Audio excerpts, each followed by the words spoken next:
Assalamualaikum warahmatullahi wabarakatuh. Kita ketemu lagi dalam channel Kimia Pak Sela. Sebelum kita lanjutkan, ada baiknya kita berdoa dulu, mudah-mudahan dimudahkan oleh Allah Tuhan Yang Maha Kuasa untuk mempelajari materi ini. Dan juga sebelumnya kami ingatkan bahwasanya jangan lupa subscribe dulu dan bunyikan lonceng agar jika ada video-video baru di channel ini Anda akan segera mendapatkannya. Pada pertemuan kali ini kita akan membahas suatu materi, yaitu perkembangan teori atom. Yang pertama kita bahas dulu apa itu sebetulnya pengertian atom itu. Ini misalnya ada satu lempengan logam. Satu lempengan logam. Ketika satu lempengan logam ini kita belah menjadi dua, maka kita katakan ini menjadi setengah lempengan logam. Kalau setengah lempengan logam ini kita bagi lagi menjadi dua, maka kita akan dapatkan seperempat lempengan logam. Sehingga secara matematis dari seperempat itu kita bagi dua lagi, maka kita akan hasilkan seperdelapan lempengan logam. Seperdelapan kita bagi dua lagi, kita dapatkan 1/16 lempengan logam. Masih kita belah lagi, kita dapatkan 1/32 lempengan logam. Kita bagi dua lagi, menjadi 1/64 lempengan tembaga. Kita bagi lagi dua, menjadi 1/128 lempengan tembaga. Kalau ini kita teruskan, maka akan terus bisa kita bagi. Nah, pendapat ini yang kita sebut dengan pendapat teori kontinuitas. Atau semua materi itu akan bisa kita bagi dua terus sampai kapanpun. Karena Anda perhatikan angka yang di bawah ini, angka yang di bawah yaitu mulai dari 1 dibagi 1, 1 dibagi 2, 1 dibagi 4, 1 dibagi 8, 16, 32, 64, 128 ini terus bertambah terus. Dan tidak ada angka yang paling besar. Ya, pendapat ini didukung oleh beberapa filsafat pada saat itu, ahli filsafat seperti Plato, Aristoteles, dan ini Aristoteles itu adalah orang yang sangat berpengaruh pada zaman itu. Sehingga teori kontinuitas ini adalah teori yang sangat berpengaruh. Tetapi ada pendapat yang kedua. Ketika 1/4 dibagi 2 menjadi 1/8, dibagi 2 menjadi 1/16, dibagi 2 menjadi 1/32, dibagi 2 menjadi 1/64, dan seterusnya, maka kita akan sampai pada sebuah bagian yang tidak dapat dibagi lagi. Tidak dapat dibagi lagi. Sehingga ini merupakan teori diskontinuitas. Teori diskontinuitas ini didukung oleh para ahli juga, misalnya Demokritus yang berpendapat bahwasanya sebuah benda, sebuah unsur itu jika dibagi dua terus, maka kita akan sampai pada bagian yang tidak bisa dibagi lagi. Baik, berarti tidak dapat dibagi lagi, itu bahasanya tidak itu adalah A. Misalnya kita tidak masuk, maka kita absen. Orang yang tidak masuk berarti dia absen. Asusila berarti tidak punya sopan santun. Ya, ini A itu adalah tidak. Dibagi itu adalah tomos. Sehingga kalau tidak dibagi lagi, tidak dapat dibagi lagi, maka mudahnya disebut sebagai atom. Jadi atom itu artinya tidak bisa dibagi lagi. Sehingga kalau kita mengatakan atom tembaga, berarti apa? Ya, berarti bagian terkecil dari tembaga yang sudah tidak dapat dibagi lagi. Kalau kita mengatakan atom besi, apa pengertiannya? Ya, berarti bagian terkecil dari besi yang sudah tidak dapat dibagi lagi. Sifatnya seperti besi karena dia adalah besi.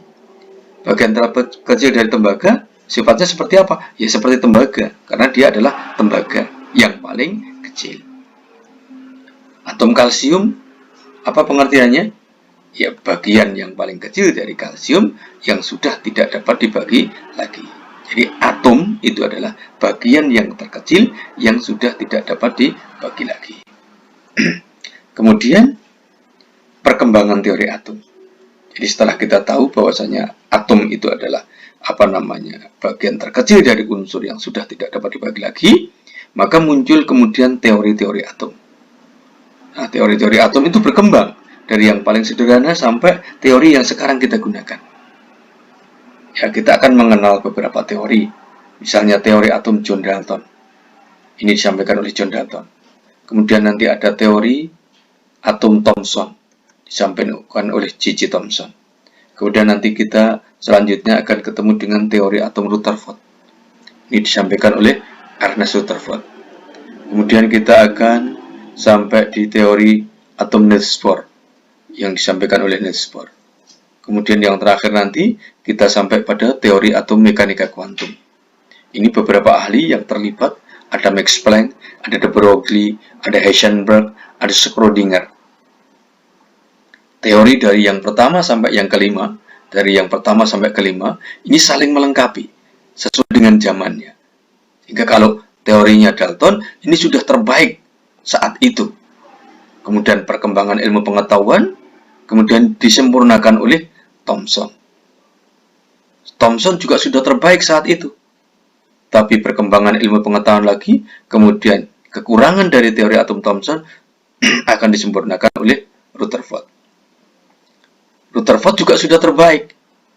Tapi akhirnya perkembangan ilmu pengetahuan, teori Rutherford ada kelemahannya, kemudian disempurnakan oleh teorinya Niels Bohr. Demikian juga teori Niels Bohr, ini sudah bagus, tapi masih ada kekurangannya, disempurnakan oleh teori mekanika kuantum yang sekarang kita pakai. Tidak menutup kemungkinan teori ini akan berkembang lagi. Ya, kita akan melihat satu persatu dari teori ini. Yang pertama tadi adalah teori atom John Dalton. Teori atom John Dalton ini disusun berdasarkan hukum kekekalan massa. Hukum kekekalan massa ini disampaikan oleh Lavoisier. Ya, hukum kekekalan massa atau hukum Lavoisier. Penulisannya Lavoisier, membacanya Lavoisier. Ini mengatakan bahwasanya massa zat sebelum reaksi itu sama dengan massa zat sesudah reaksi. Tidak ada yang hilang. Kekekalan massa. Massa benda itu tidak bisa diciptakan dan tidak bisa dimusnahkan. Kemudian yang kedua, ini berdasarkan hukum perbandingan tetap. Hukum perbandingan tetap yang menyampaikan oleh Proust. Sehingga hukum perbandingan tetap atau hukum Proust. Jadi dasar dari Dalton membuat teori atom ini adalah dua penemuan ini. Apa pendapat Dalton tentang atom? Nah, atom seperti ini, digambarkan semacam ini. Bola pejal. Bola pejal itu bola yang di dalamnya ada isinya, seperti katakanlah bola tolak peluru. Bukan seperti bola kastil ya, dalamnya berongga. Ini bola pejal. Bola pejal. Kemudian, apa saja teori atom menurut Dalton? Yang pertama, bagian terkecil dari suatu unsur dinamai atom. Jadi atom itu adalah bagian terkecil dari suatu unsur yang sudah tidak bisa dibagi lagi. Ini atom. Ini teori atom Dalton. Kemudian teori atom Dalton yang kedua adalah atom suatu unsur bersifat identik. Meskipun kecil tidak bisa dibagi lagi, tetapi kalau itu atomnya tembaga misalnya Cu, ya dia memiliki sifat-sifat tembaga. Kalau itu atomnya emas misalnya aurum, maka dia juga memiliki sifat-sifat emas. Bukan atom emas memiliki sifat-sifat tembaga. Itu namanya tidak identik.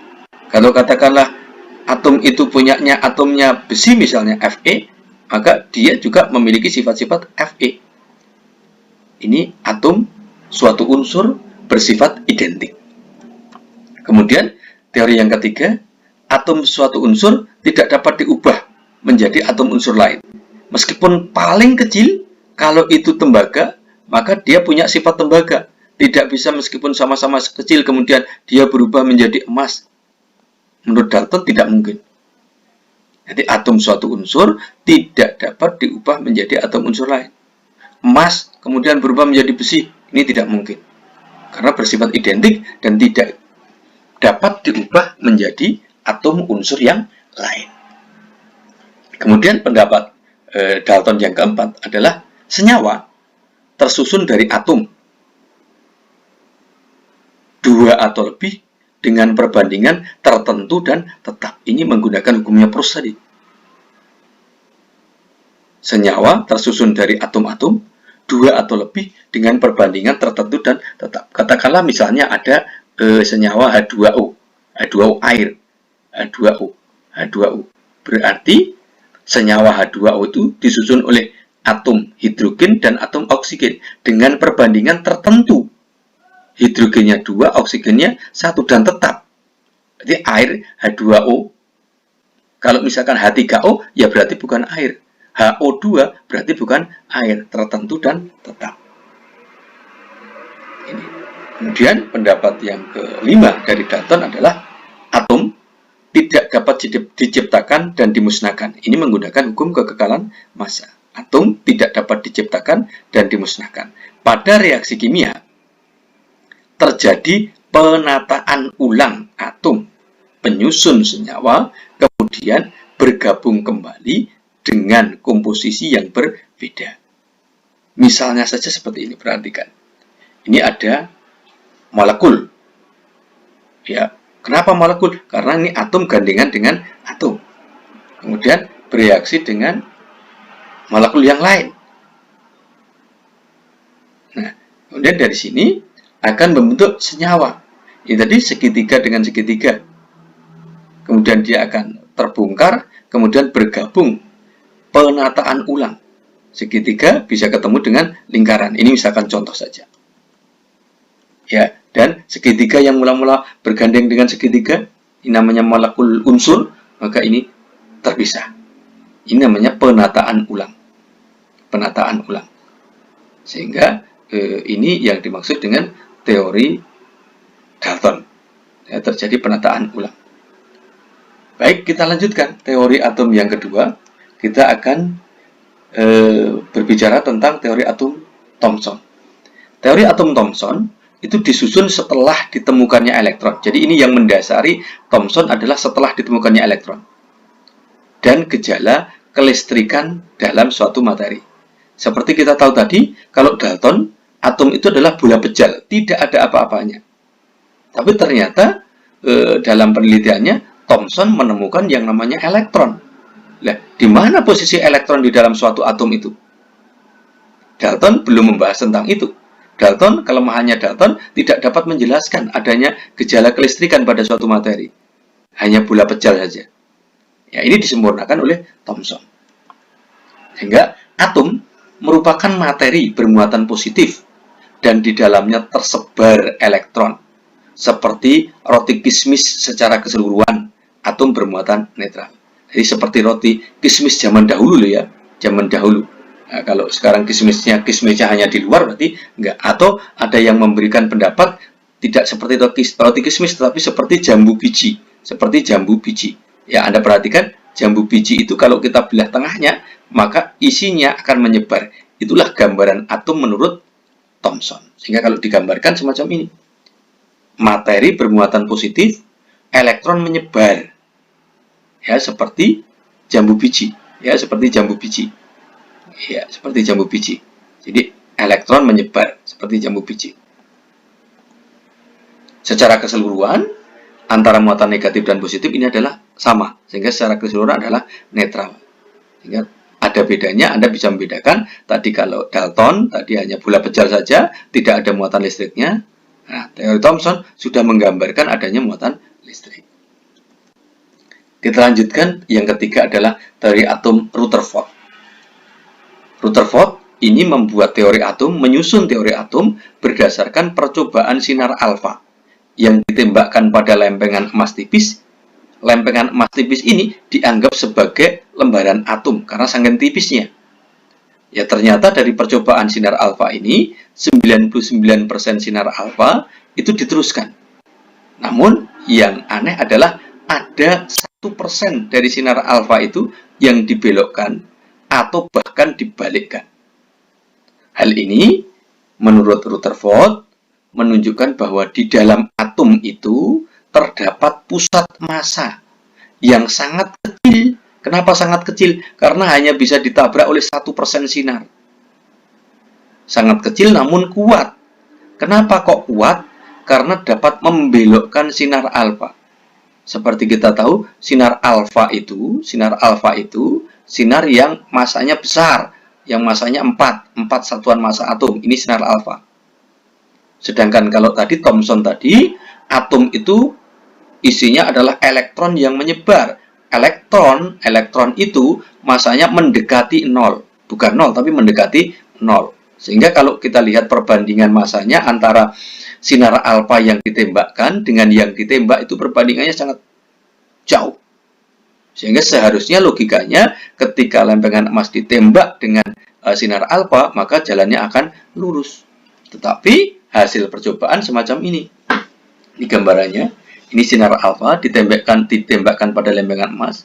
99% lurus. Ini. Tetapi yang 1% ada yang dibelokkan. Ini dibelokkan. Malah ada yang dibalikkan. Ini. Dari sini, kemudian Rutherford menyusun teorinya. Bahwasanya atom itu merupakan ruangan hampa. Karena kenapa kok ruangan hampa? Karena semua sinarnya lurus. Yang memiliki inti yang sangat kecil. Kenapa sangat kecil tadi? Karena hanya bisa ditembak oleh 1%, hanya bisa dikenai oleh 1% dari sinar. Dan pejal. Kenapa kok pejal intinya? Karena ini kuat. Kalau nggak kuat, dia nggak bisa membelokkan sinar alfa yang masanya besar. Sehingga kalau digambarkan menjadi semacam ini. Ada inti bermuatan positif sangat kecil. Kemudian elektron bergerak pada jarak yang jauh ini. Perbandingan antara inti dengan elektron ini sangat jauh. 10⁵ atau sekitar 5 km lah. Ini jarak antara perbandingan antara jari-jari atom, diameter inti dengan diameter atom. Hingga ini elektron bergerak bebas mengelilingi inti pada jarak yang sangat jauh. Ini adalah teori atom Rutherford. Ini jadi berbeda dengan teori Thomson tadi. Thomson tadi elektron menyebar. Menyebar seperti apa? Nggak tahu. Kalau Rutherford sudah bisa menjelaskan. Atom itu ada intinya. Sehingga konsep dari Rutherford ini adalah atom ada intinya. Thomson belum ada intinya. Elektron bergerak mengelilingi inti. Beredar mengelilingi inti. Ini teori atom Rutherford. Oke, kemudian kita lanjut ke teori atomnya Niels Bohr. Apa bedanya? Teori atom Niels Bohr disusun karena adanya kelemahan teori atom Rutherford yang tidak dapat menjelaskan mengapa ketika elektron beredar mengelilingi inti, tadi kan di dalam Rutherford tadi kan atom ada intinya, kemudian elektron beredar mengelilingi inti, tidak kehilangan energi dan tersedot ke dalam inti. Karena menurut ilmu fisika klasik saat itu, setiap benda yang bergerak itu mesti akan melepaskan energi. Kalau dia melepaskan energi, tentunya energi elektron makin lama makin berkurang. Sedangkan elektron itu bermuatan negatif, inti bermuatan positif. Negatif positif tentunya akan tarik-menarik. Ya, ini padahal elektron bermuatan negatif, sedangkan inti atom bermuatan positif. Dan setiap benda yang bergerak akan kehilangan energi. Nah, ini tidak bisa dijelaskan oleh Rutherford. Ini kemudian dijelaskan oleh Niels Bohr dengan teori atomnya. Yang pertama, dalam atom terdapat lintasan elektron. Jadi beredarnya itu tidak sembarang mengitari inti, beredar mengelilingi inti, tapi beredar pada orbit lintasan elektron. Tempat elektron beredar mengelilingi inti atom. Selama mengorbit, atau selama beredar mengelilingi inti dalam keadaan stasioner atau tidak memancarkan energi seperti sistem tata surya kita. Bumi mengelilingi matahari sudah berjuta tahun yang lalu, tapi tidak pernah kehilangan energi. Bulan beredar mengelilingi bumi juga sudah berjuta tahun yang lalu, tapi tidak pernah kehilangan energi. Seperti itulah gambaran atom menurut Niels Bohr. Di dalam atom ada elektron yang bergerak pada orbit tertentu dan selama bergerak itu tidak kehilangan energi. Ya, kemudian teori atom Niels Bohr yang kedua, elektron hanya berada pada lintasan-lintasan elektron atau kulit-kulit atau berada pada orbit-orbit, tidak dapat berada di antara lintasan, sehingga bisanya ada di lintasan-lintasan tetapi tidak bisa berada di antara lintasan, ada relnya, ada orbit tertentu. Lintasan elektron tergantung pada tingkat energinya. Kalau tingkat energinya rendah, dia akan berada dekat dengan inti, keadaan stasioner. Kemudian teori Niels Bohr yang ketiga adalah elektron dapat berpindah dari satu kulit ke kulit yang lain dengan menyerap energi. Jadi berpindah dari, atau dapat berpindah ke kulit yang lebih luar dengan melepas energi. Jadi kalau berpindah ke kulit yang lebih dalam itu akan kalau berpindah ke kulit yang lebih luar itu akan menyerap energi. Kalau berpindah ke kulit yang lebih dalam itu akan melepaskan energi. Di elektron dapat berpindah dari satu kulit ke kulit lain dengan menyerap energi jika berpindah ke kulit yang lebih luar dan dengan melepas energi jika berpindah ke kulit yang lebih dalam. Sehingga kalau digambarkan begitu akan tingkat energinya berbeda-beda. Tingkat energi yang paling rendah adalah yang paling dekat dengan inti. Kalau digambarkan semacam ini. Ini ada inti. Ini tadi kan Rutherford, ada intinya. Kemudian ada kulit pertama, kulit kedua, kulit ketiga, kulit keempat. Elektron berada pada kulit-kulit ini. Tidak bisa berada di antara kulit, tapi berada di kulit-kulit tertentu.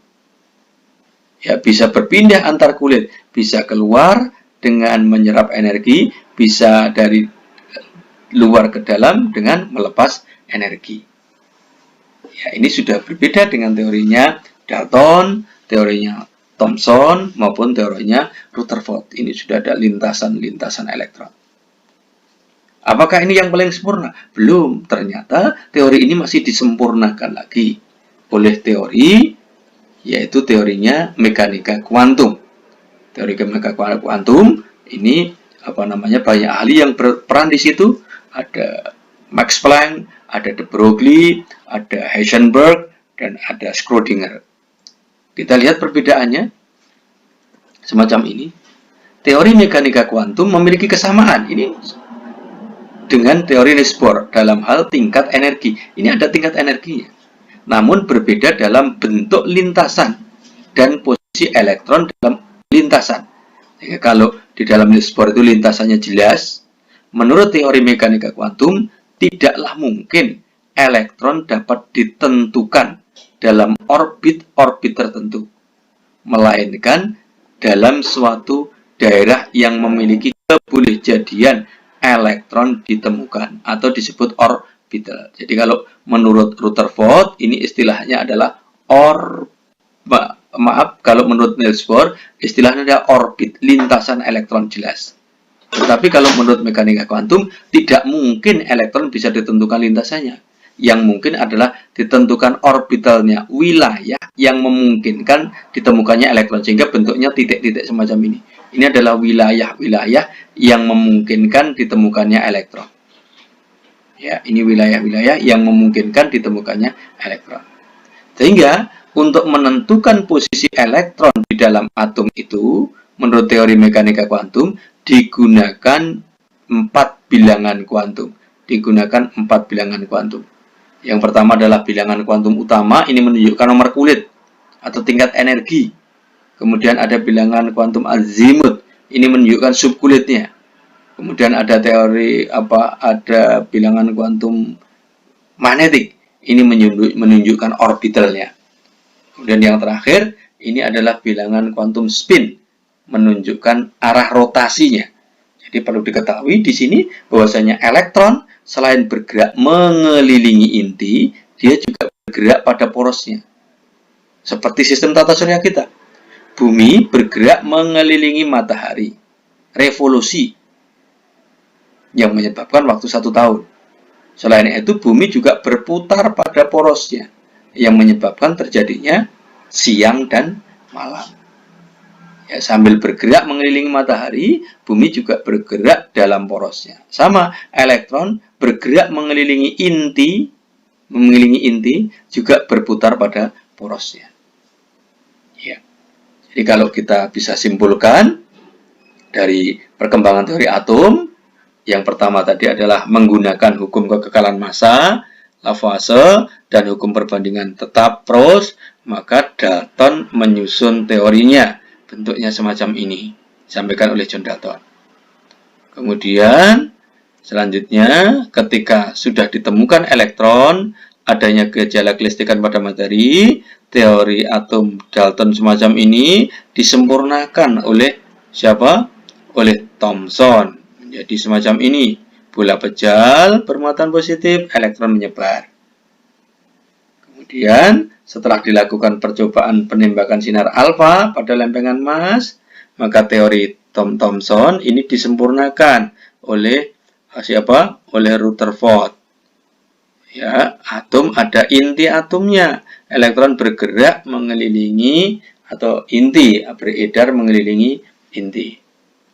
Kemudian disempurnakan lagi oleh Niels Bohr, yaitu apa? Atom itu memiliki orbit-orbit tertentu, orbit-orbit tempat elektron bergerak, tempat elektron beredar. Ini adalah teori atom Niels Bohr. Kemudian ini juga belum sempurna, kemudian disempurnakan oleh teori mekanika kuantum, di mana istilah orbit elektron di dalam teori Niels Bohr kemudian diganti dengan orbital.